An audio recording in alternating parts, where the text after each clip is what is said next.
¿Cómo están ustedes? Muy buenas noches, bienvenidos a Tolerancia Cero. Fernando Paulsen, muy buenas noches. Hola. Fernando Villegas, muy buenas noches. Estamos en la jornada previa, faltan pocas horas para que conozcamos definitivamente el fallo del Tribunal de La Haya y también estamos hoy con un programa dedicado, vamos a tener análisis con una ministra recién nombrada del gabinete de Michelle Bachelet. Son los dos grandes temas que nos convocan esta noche. Y recordarles que mañana estaremos en un programa especial, mañana lunes, una vez que ya se conozca el fallo para poder analizarlo. Pero partamos por una nota que tenemos preparada y luego nos vamos a La Haya porque ya estamos con nuestros enviados especiales y nuestra invitada que está en La Haya para conversar sobre lo que ocurrirá mañana en Holanda. Veamos la siguiente nota.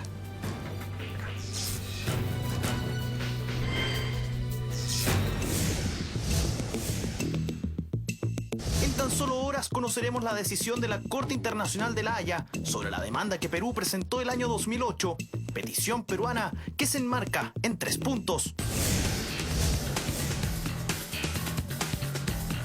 Perú señala que el límite entre ambos países no es la línea paralela que comienza en el hito 1, lo que ha sido establecido por el Tratado de 1952 y ratificado en el 54. Sino que el límite marítimo comenzaría en el punto de Concordia o denominado 266, el cual está ubicado en mar territorial chileno.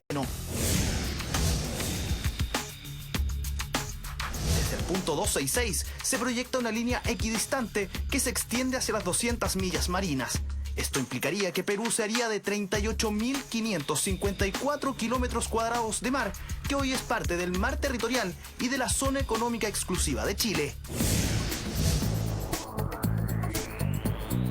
La extensión de las 200 millas marinas desde la costa peruana genera una zona que se ha denominado el Triángulo Exterior. Son 28.595 kilómetros cuadrados que Chile ha señalado que es alta mar y que el Perú exige como propio, como parte de su zona económica exclusiva. Chile basó su posición en la mantención de los límites tal cual como existen hoy. Desde el hito 1 se proyecta una línea recta hacia el mar hasta las 200 millas marinas, el paralelo que fija actualmente el límite marino, con una franja de 10 millas a ambos lados de esta línea horizontal, que será la zona de tolerancia. Serán 14 de los 15 jueces del tribunal que determinarán el futuro de esta controversia entre Perú y Chile, una decisión que será leída por el presidente de la Corte, Peter Tomka, y que es inapelable. Cualquiera de los dos países puede pedirle a la Corte que aclare algún punto para efectos de su aplicación, en ningún caso para que rectifique lo ya dictaminado.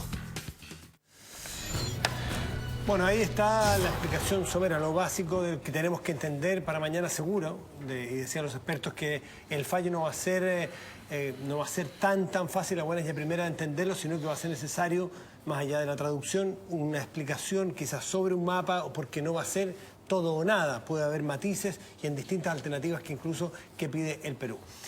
Lo invitamos para hoy para una pregunta, como siempre, en www.toleranciacero.cl. Y la pregunta de hoy es, ¿está preparado Chile emocionalmente para un eventual revés en La Haya? ¿Está preparado para un revés en La Haya nuestro país? ¿Qué cree usted? En toleranciacero.cl puede votar. Y estamos ya en contacto con Holanda. La Haya está Iván Núñez ahí. Iván, nuestro enviado especial. ¿Cómo estás? ¿Qué tal, Matías? ¿Cómo estás? También saludamos a Fernando Villegas y Fernando Paulsen. Viene la noche acá en La Haya, en esta jornada que es la antesala. Naturalmente faltan solo algunas horas para que ya finalmente se devele el misterio de esto que hemos estado esperando durante 6 años o tal vez un poquito más cuando empieza a gestarse este caso de la controversia marítima entre Chile y Perú. Déjame contarte qué ha ocurrido durante esta jornada. Hubo una última reunión de trabajo de los agentes chilenos, Alberto Van Claveren, con todo el equipo de Cancillería, desplegados como siempre al interior del Hotel Carlton, donde estuvieron viendo básicamente lo que vamos a ser testigos mañana, cómo va a transcurrir esta lectura del fallo. Se ha estimado que va a ser aproximadamente 1 hora y media la que le tomaría a Peter Tomka dar lectura de este fallo, que es un resumen, nos decía Alberto Van Claveren, pero no un resumen breve, es un resumen algo extendido en el cual incluso pueden estar las opiniones minoritarias, y que fuese un fallo no unánime de los jueces integrantes que puedan tener una opinión distinta de la que finalmente quede plasmada en la resolución. Eso en el equipo chileno, que como te decía yo está alojado en un hotel muy cerca de este punto de la Corte Internacional de Justicia de La Haya, que está a nuestras espaldas. A solo metros de allí está el equipo peruano, que terminó de conformarse recién hoy día. Fuimos testigos de la llegada de José Antonio García Belaúnde, uno de los coagentes del Perú, quien escuetamente señaló que en su país había un buen ánimo y tranquilidad sobre lo que podían esperar mañana. Mañana nosotros también estaremos temprano aquí entregando en directo toda la información y el análisis, para lo cual también tenemos una invitada muy especial, lo decías tú, Matías, en el estudio. Estamos con Paz Zárate, ella es una abogada chilena experta en temas internacionales, pero muy específicamente en litigios entestrados en esta corte. Paz, ¿qué tal? ¿Cómo estás? Buenas noches. Buenas noches, es un gusto estar para Tolerancia Cero. Bueno, y vamos a estar mañana también desde temprano tratando de explicar un poco lo que estemos viendo y escuchando en vivo. Así es, mañana vamos a estar tratando de traducir lo que la Corte ha decidido para que la gente tenga la mejor información. Paz, en estos días hemos escuchado a muchos expertos en temas internacionales, pero quisimos estar contigo porque naturalmente hay un plus en lo que ha sido tu trayectoria, que es ser parte de los equipos que han litigado en este mismo tribunal. ¿Qué podemos esperar mañana desde el punto de vista de la ceremonia, desde el punto de vista de la lectura del fallo? Bueno, mañana va a ser una ceremonia distinta a la que vimos cuando fueron las audiencias, porque las audiencias se realizaron en la Academia de Derecho Internacional, que es el edificio que queda al lado. Ahora se ha terminado la refacción del Gran Hall de la Justicia, que es una sala maravillosa que le da una solemnidad especial mañana a la decisión de la Corte y que está consagrada a la paz. Así que es realmente hermoso lo que vamos a ver mañana y también es un instante emotivo. Yo he estado muchas veces en momentos como este, cuando hay una decisión final y siempre es emotivo para ambos países. Bueno, Paz, tú tienes un conocimiento especial de esta causa porque fuiste parte de los equipos que buscaron, juntaron, acopiaron información en la preparación de este caso desde el punto de vista chileno. Naturalmente, las posibilidades son muchas, pero desde el punto de vista más pedagógico que podamos entregar la información a la gente en Santiago a esta hora de la noche en nuestro país, ¿qué se puede esperar de mañana? Bueno, mañana va a haber un resumen de los considerandos del fallo, como tú mencionabas. Eso tomará más o menos una hora, un poco más de una hora.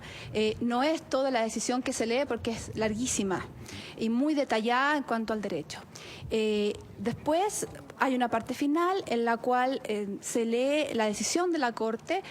Petición por petición es votada y se leen los votos que cada petición que Perú realizó, si es aprobada o rechazada. Y también se menciona si es que los jueces deciden hacer una opinión separada, es decir, concurren a la mayoría pero quieren explicar su voto, o una opinión disidente, donde explican por qué no han podido concurrir a la mayoría. Y todas esas opiniones nos ayudan a elucidar el razonamiento de la Corte y posteriormente son útiles también para su interpretación general y para las partes poder negociar cómo ejecutar. Pasa, hay hartas preguntas en Santiago, te escuchamos. Paz Zárate, buenas noches, ¿cómo estás tú? Buenas noches, Matías. ¿Cómo estás?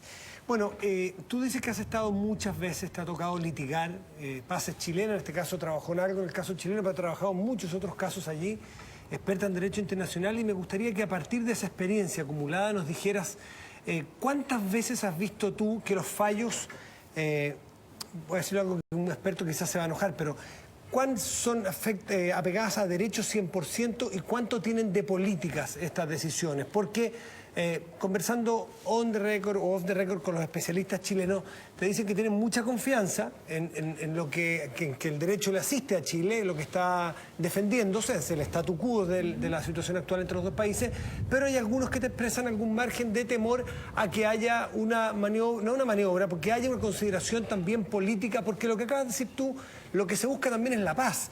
Y a lo mejor aquí hay 14 seres humanos que van a votar. Y si supusieran que va a haber algo que atente contra la paz, por ejemplo, en estos dos países, que no creo que sea el caso, pudieran tener algunos matices para ir acomodando un poco el fallo. ¿Cuál es tu experiencia, si es que siempre apegada rigurosamente al derecho, pase lo que pase, o hay algo también más humano y más político en estos fallos? A ver, es que, Matías, hay que distinguir. La Corte falla de acuerdo a derecho, pero hay que precisar que el derecho internacional no funciona como el derecho nacional. Nosotros tenemos fuentes del derecho que pueden ser más vagas, por ejemplo, la costumbre, que es una norma que no está escrita.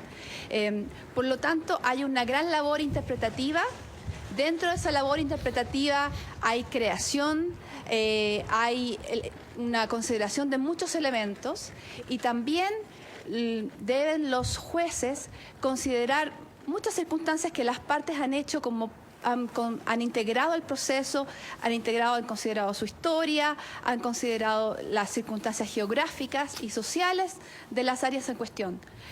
Por lo tanto, yo no podría decir que esta es una corte donde se decide en un derecho sin ninguna consideración de la realidad. Si así fuera, nadie querría venir a esta corte, sería una corte en completa asepsia de la realidad.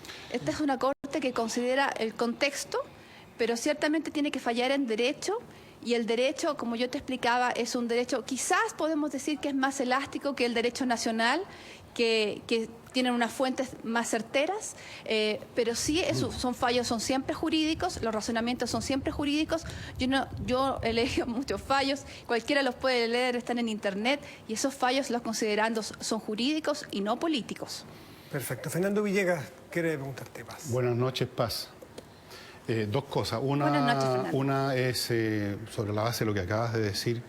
Yo creo que lo que tú estás diciendo es que hay espacio, efectivamente, aunque no usaste esa palabra, para las consideraciones políticas, aunque el resultado se exprese con un raciocinio jurídico, que es otra cosa. Hay un estilo para decir las cosas que es obviamente racional, jurídico, pero tú has hablado de otros elementos a considerar, la realidad a considerar, la mayor flexibilidad, todo eso me huele, me suena, para reducirlo a una palabra, a política.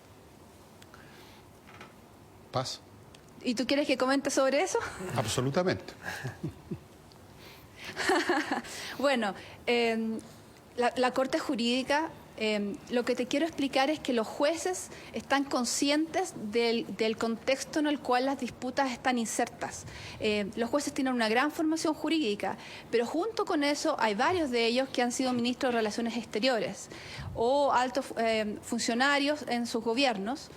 Y eso les ha dado a ellos la posibilidad de entender estos contextos y sobre todo ser conscientes de la misión de la Corte, que es ayudar a la paz y a la solución de los problemas jurídicos, porque solucionar un problema jurídico, las relaciones entre los países tienen muchos aspectos y algunos conflictos, no todos, son susceptibles de solución jurídica.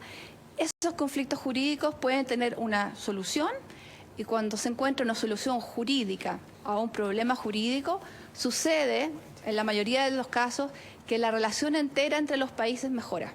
Entonces, lo que te quiero decir es que los jueces son juristas, pero son juristas insertos en el mundo real.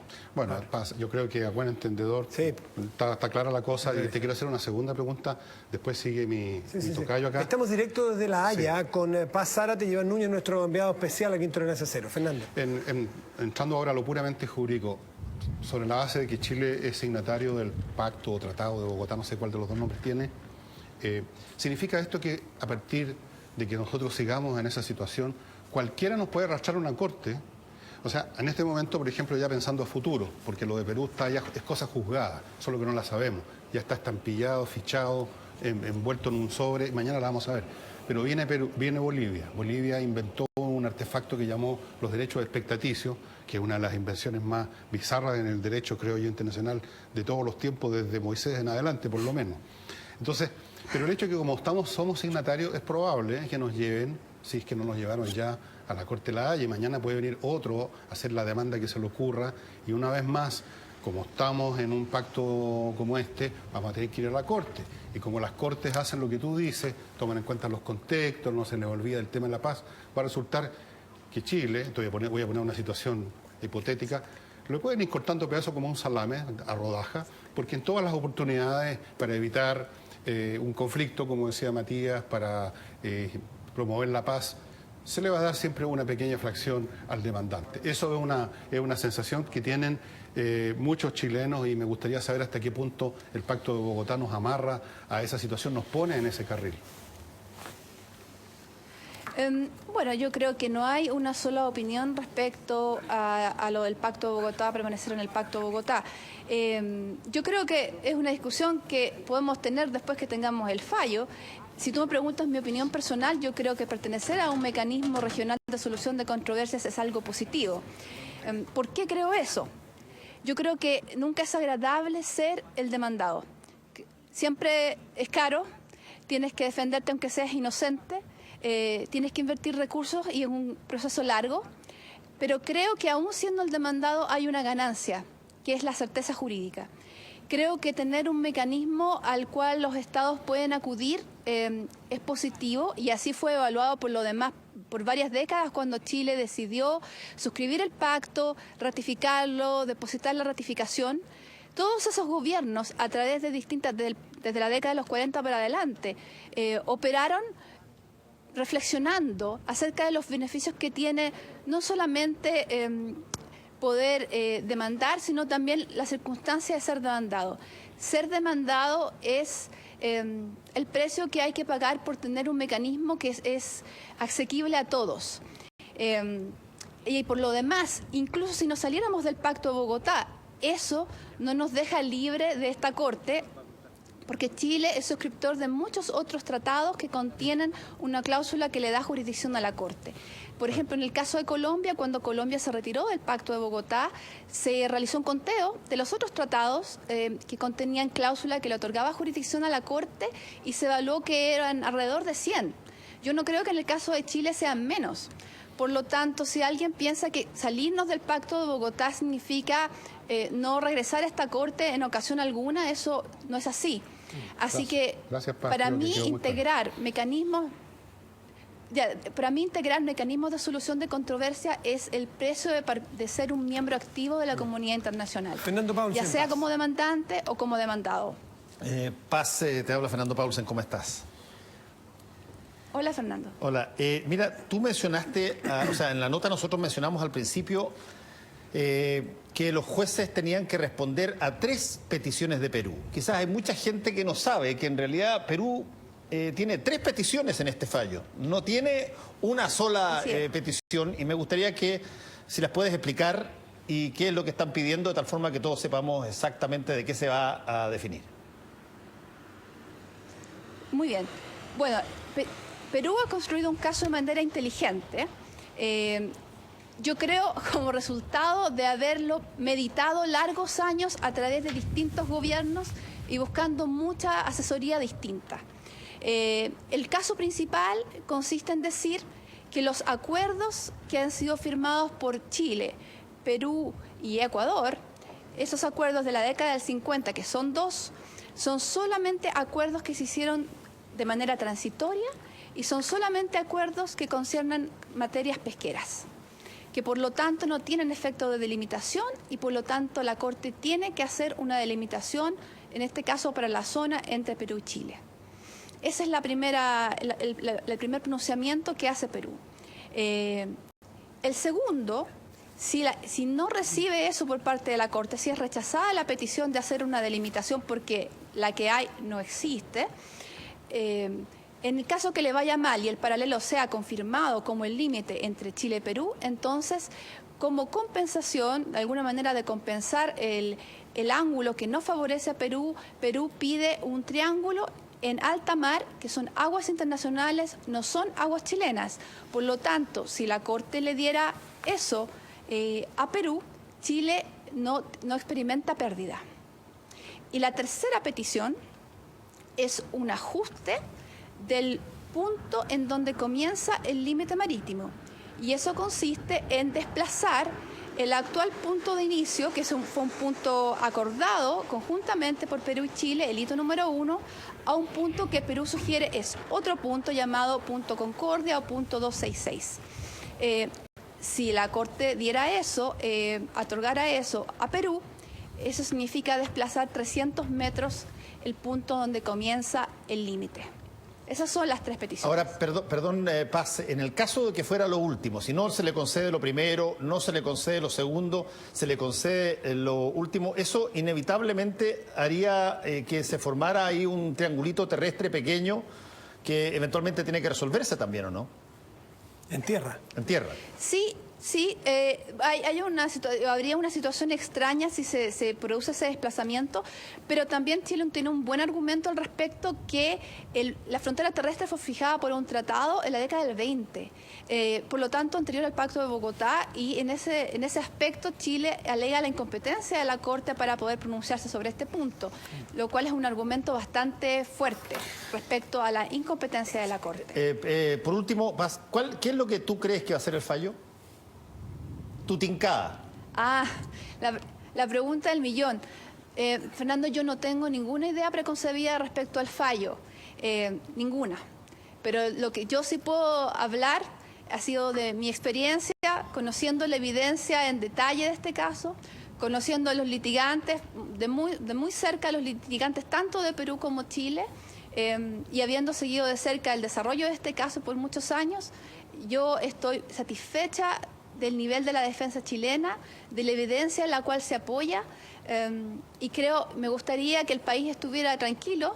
Esa es la razón por la cual especialistas como yo estamos hablando en los medios, para que se sepa que la defensa fue hecha técnicamente muy bien, con los mejores abogados, con los número 1 de los rankings, y yo creo que cuando uno tiene un problema y tiene a los número 1 encargados de su caso, eso le da una tranquilidad para enfrentar lo que mañana vamos a saber. Así que es una incertidumbre, pero sí tenemos que estar tranquilos. Paz, Iván, muchísimas gracias a los dos. Vayan a abrigarse un poco, y porque mañana además tienen jornada larga.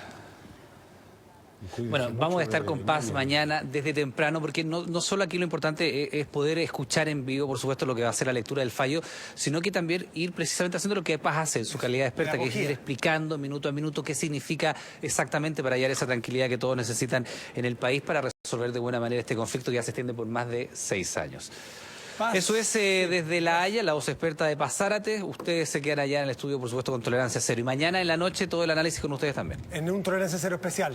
Paz Zárate, muchísimas gracias, Iván Núñez. Muy buenas noches. Buenas noches a ustedes. Chao, chao. Gracias, chao. Chao.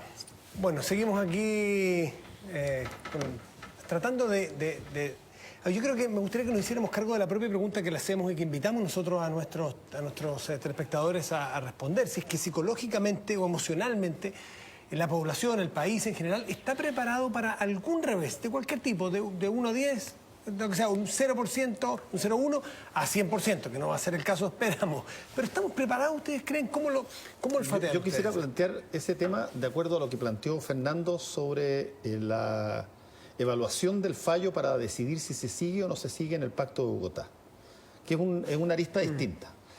A mí me parece extraordinariamente riesgosa ese punto de vista por varias razones. Una, porque nosotros somos signatarios de un montón de pactos y de un montón de cosas. O sea, si es que eventualmente la Corte Penal Internacional, de la cual somos signatarios, generara una situación el día de mañana respecto de un jefe de Estado chileno, y no nos gusta, habría que retirarse de la Corte Penal Internacional. Si es que acaso las contiendas internacionales comerciales de competencia que hay, el CIADE, por ejemplo, donde nosotros somos signatarios. Si es que una cosa que se va a ese tribunal no nos satisface o consideramos que está contra lo que nosotros consideramos es el derecho comercial, habría que retirarse de eso. Tenemos acuerdos bilaterales con N cantidad de países del mundo, todos los cuales fijan un tribunal con el cual nosotros tenemos que resolver disputas. Y por lo tanto, me parece una cosa que yo he escuchado, no de Fernando solamente, se lo he escuchado a varias personas. No, es que de mí no las he escuchado, porque yo aquí no he dicho, no he pedido, no he demandado, ni estoy en la posición de decir que hay que terminar con el Pacto de Bogotá. Le pregunté a Paz si ese pacto nos arrastraba o no a otras cosas sin evaluar si es bueno seguir o no. Eso lo quiero dejar claro. Oye, pero ella aclaró. Pero en este momento no es solamente porque resulta que estamos precisamente, las cosas que uno diga o no diga pueden ser importantes mañana. Por otro lado, quiero decirte, Fernando, y es una cosa obvia, que desde el punto de vista de la naturaleza lógica, los pactos, todos los que tú mencionaste y otros, en donde Chile ha entrado conociendo y siendo parte redactora, digamos, de los incisos, los artículos de una asociación en la que tú entras, son, desde el punto de vista de la lógica, distintos a esta situación que estamos viviendo.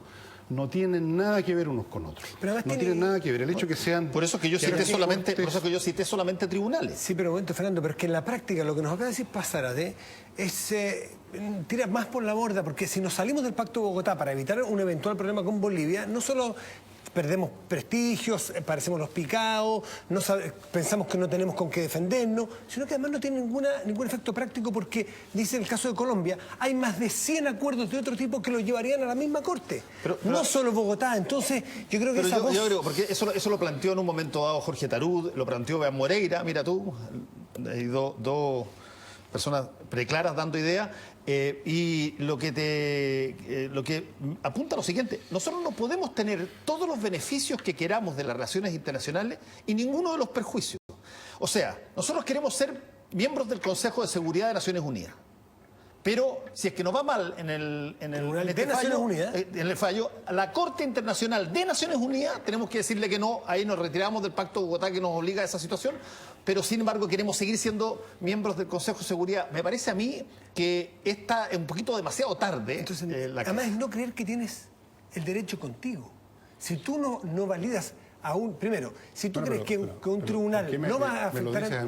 No te lo digo a ti, estoy conversando sencillamente, Fernando. Bueno. Solo digo que si uno está en un tribunal o en un pacto, no solo más es para respetar los tribunales, que es lo que se debe usar a mi juicio como país, sino que tú estás frente al Tribunal de la Haya porque sientes que el derecho está contigo. Entonces, ¿cuál es el temor? Sí, ¿El temor sería que el tribunal no es correcto, no es lícito? Hay una diferencia entre aceptar la legitimidad de una corte a la que tú vas y ser arrastrado a una corte sin que tú hayas querido ir. Son cosas muy diferentes.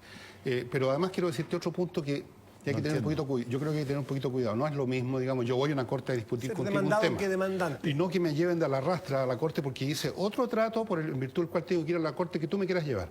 Pero hay otro punto que hay que considerar. No me parece a mí que sea un argumento atendible esto de que porque estamos en muchos pactos, entonces tenemos que aceptar el paquete completo.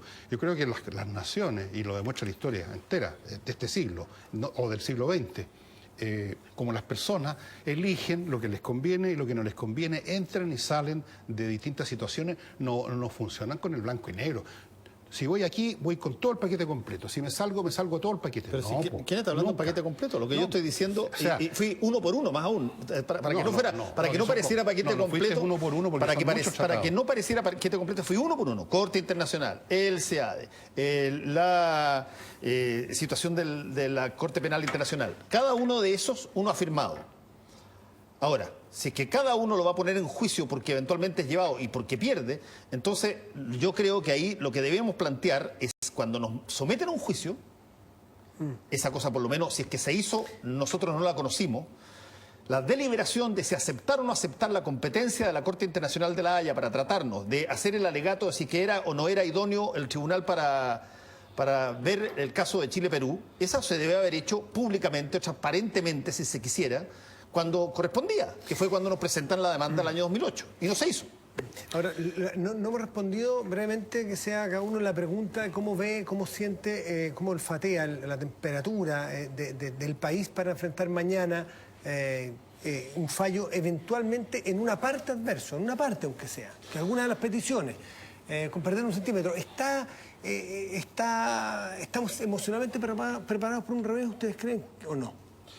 Mira, yo creo que la mayoría del país, como en todas las cosas, es sensata y, por supuesto, si tenemos un revés, sobre todo si es un revés duro, a nadie le va a gustar. De ahí a salir con teas en las manos a incendiar algo, hay una distancia enorme. Lamentablemente, en estas cosas, como en todo, bastan unos pocos desaforados. Basta una persona para incendiar un bosque completo. Sí, bastó un turista para quemar gran parte de las Torres del Paine. ¿Qué sacamos que había miles de turistas que habían pasado por ahí y habían sido cuidados? Bastó un pelota, esa es la palabra, para quemarlo. Entonces puede bastar 1, 10, 100 o 1000 termocéfalos para no hay problema. Espero que no ocurra, pero imaginar de que el país, si tenemos un revés, se va a quedar en el 100% del país, digamos, sentado mirando esto, es difícil de creer, es difícil. ¿Tú, Fernando, cómo lo ves? Yo tengo la impresión que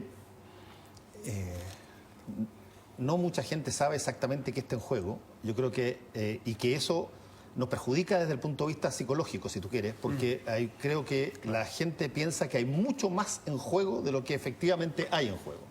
Que eventualmente, te pongo un ejemplo, lo que dijo Pazárate, si se les concediera el triángulo externo, que es mar ajeno. Es mar internacional. Mar internacional, donde creo que está en el borde de la fosa, donde no hay pescado. Desde el punto de vista práctico, a Chile no le significaría prácticamente nada. Nada. Pero hay mucha gente que cree, creo yo, que básicamente están los límites puestos en cuestión, qué sé yo, de Tarapacá o Arica mismo. Entonces, o que esto es como la puerta de entrada. Como cuando se criticaba la ley de divorcio y decían, ojo, no pueden sacar ley de divorcio porque si quieren ley de divorcio, después viene eutanasia, después viene el aborto abierto y legítimo, después viene, qué sé yo, un montón de otras cosas y por lo tanto uno dice, mira, puede ser que sea una cosa chiquitita en el agua, perdido allá, pero es el principio de algo final. Y yo creo, para serte franco, que eventualmente esto puede ser bastante menos dañino,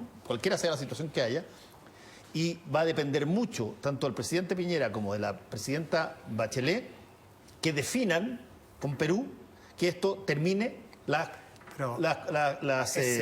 problemas, eso por lo sería, menos... Eso sería, pero todos los expertos, porque por lo menos yo he conversado, dicen, eso sí que es difícil.